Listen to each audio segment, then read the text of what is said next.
ರಾಜ್ಯದ ರೈತ ಬಾಂಧವರಿಗೆ ನಮಸ್ಕಾರ. ನಮ್ಮ ನ್ಯೂಸ್ ಕನ್ನಡ ಮತ್ತೊಂದು ವಿಡಿಯೋಗೆ ತಮ್ಮೆಲ್ಲರಿಗೂ ಪ್ರೀತಿಯ ಸ್ವಾಗತ. ರೈತರ ಸಾಲ ಮನ್ನಾದ ಬಗ್ಗೆ ಬಿಗ್ ಅಪ್ಡೇಟ್ ಒಂದು ಇಲ್ಲಿದೆ. ಹೌದು, ರೈತರ ಸಾಲ ಮನ್ನಾವನ್ನ 10 ಲಕ್ಷದಿಂದ 15 ಲಕ್ಷಕ್ಕೆ ಏರಿಕೆ ಮಾಡಲಾಗಿದೆ. ಹೌದು, ಪಟ್ಟಿ ಕೂಡ ಬಿಡುಗಡೆ ಮಾಡಲಾಗಿದೆ. ಸಂಪೂರ್ಣ ವಿವರಗಳನ್ನ ಈ ವಿಡಿಯೋದಲ್ಲಿ ನೋಡೋಣ. ಈ ವಿಡಿಯೋ ತಪ್ಪದೆ ಕೊನೆವರೆಗೆ ನೋಡಿ ಮತ್ತು ನಮ್ಮ ವಿಡಿಯೋ ಇಷ್ಟವಾದರೆ ಲೈಕ್ ಮಾಡಿ ಮತ್ತು ಶೇರ್ ಮಾಡಿ ಮತ್ತು ಇಂತಹ ಹೆಚ್ಚಿನ ಮಾಹಿತಿಯನ್ನು ತಿಳಿಯಲು ನಮ್ಮ ಚಾನೆಲ್ ಅನ್ನು ತಪ್ಪದೆ ಸಬ್ಸ್ಕ್ರೈಬ್ ಮಾಡಿ. ರಾಜ್ಯ ಸರ್ಕಾರವು ಇದೀಗ ರೈತರ ಸಾಲದ ಬಡ್ಡಿಯನ್ನ ಮನ್ನಾ ಮಾಡುತ್ತಿದೆ. ಒಂದು ವೇಳೆ ರೈತರು ಆ ಬ್ಯಾಂಕುಗಳಲ್ಲೇನಾದರೂ ಸಾಲವನ್ನ ಪಡೆದಿದ್ದರೆ ಆ ಸಾಲದ ಮೇಲಿರುವಂತಹ ಬಡ್ಡಿಯನ್ನ ಮನ್ನಾ ಮಾಡಲಾಗುತ್ತದೆ. ಒಂದು ವೇಳೆ ನಿಮ್ಮ ಹೆಸರೇನಾದರೂ ಆ ಪಟ್ಟಿಯಲ್ಲಿದ್ದರೆ ನಿಮ್ಮ ಸಾಲ ಮನ್ನಾ ಆಗುತ್ತದೆ ಎಂದರ್ಥ.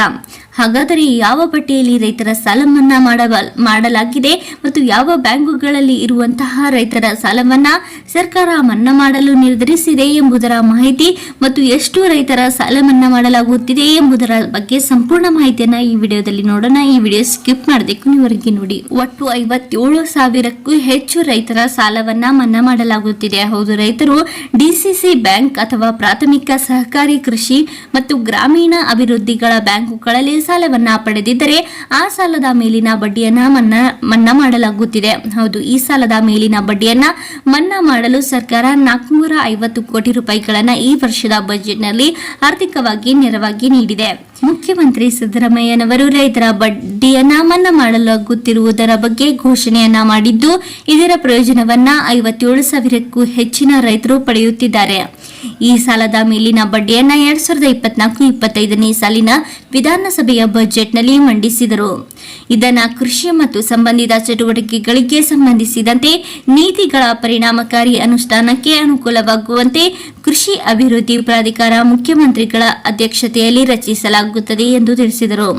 ಮುಖ್ಯಮಂತ್ರಿ ಸಿದ್ದರಾಮಯ್ಯನವರು 496 ಕೋಟಿ ರೂಪಾಯಿಗಳ ಸಾಲವನ್ನ ಡಿಸಿಸಿ ಬ್ಯಾಂಕ್ ಅಥವಾ ಕೃಷಿ ಸಹಕಾರಿ ಬ್ಯಾಂಕುಗಳ ವಸೂಲಿ ಮಾಡಲು ಸಾಧ್ಯವಾಗುತ್ತದೆ ಎಂದು ತಿಳಿಸಿದರು. 3 ಲಕ್ಷದಿಂದ 5 ಲಕ್ಷಕ್ಕೆ 2023-24ರಲ್ಲಿ ಬಡ್ಡಿ ರಹಿತ ಅಲ್ಪಾವಧಿ ಸಾಲದ ಮಿತಿಯನ್ನು ವಿಸ್ತರಿಸಲಾಗಲು ನಿರ್ಧರಿಸಲಾಗಿದೆ ಮತ್ತು ಮಧ್ಯಮಾವಧಿ ಮತ್ತು ದೀರ್ಘಾವಧಿ ಸಾಲಗಳ ಮೇಲಿನ ಮಿತಿಯನ್ನ 10 ಲಕ್ಷದಿಂದ 15 ಲಕ್ಷಕ್ಕೆ 3% ಸಬ್ಸಿಡಿಯ ದರವನ್ನು ಏರಿಸಲಾಗುತ್ತಿದೆ.